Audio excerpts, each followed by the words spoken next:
that was my prayer. Lord, I need to have kids, and this is the plan. I'm already 5 years off plan. What are we doing? And I remember just wanting that to work out and it not happening at a time. Every birthday, I was like, Lord, we still don't have kids. Yeah. I don't know that we were really trying.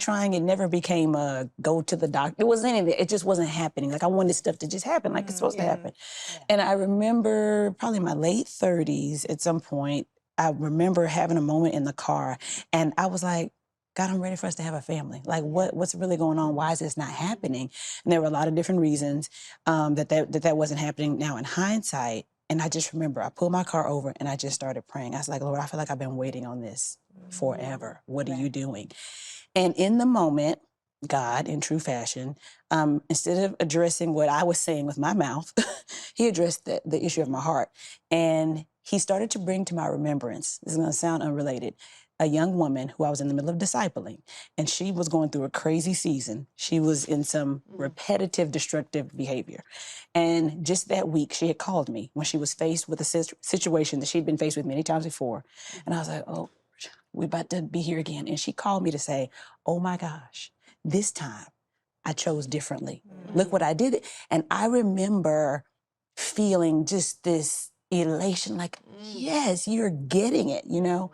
And so in that moment in the car, as I was talking to God again about why he hadn't brought this family, he said, I want you to remember this moment this week. He said, that is what your heart wants. He said, you don't have to give birth. You don't have to change diapers. He said, you want to influence, you want a mother, you want to pour. And he started to speak to my heart, really about what my heart wanted. And it was one of those moments where I was like, man, God, that's good. But then I was like, wait, hold on, wait a minute.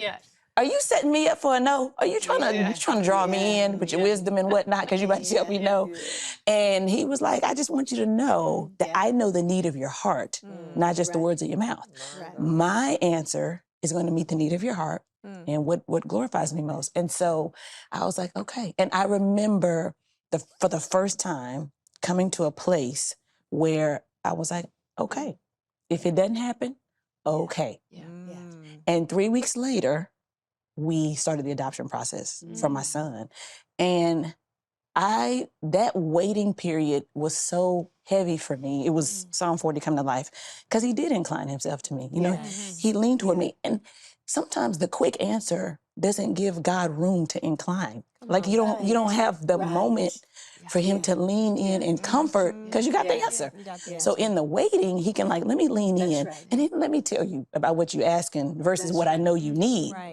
That's right. He did that. So I felt a closeness to him that I wouldn't have felt. But then the perspective. So when my son came, he wasn't my idol. He was not my answered prayer.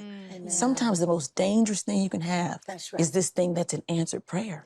God is like, I'm the answer to your prayer. That's right. And so I felt a freedom.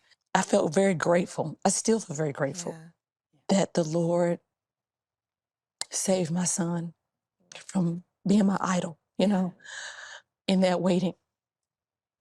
So I say, you know, in those moments when it's really hard, in the waiting, God is doing a couple of things. He's leaning in a way that we don't receive it when we have the answer.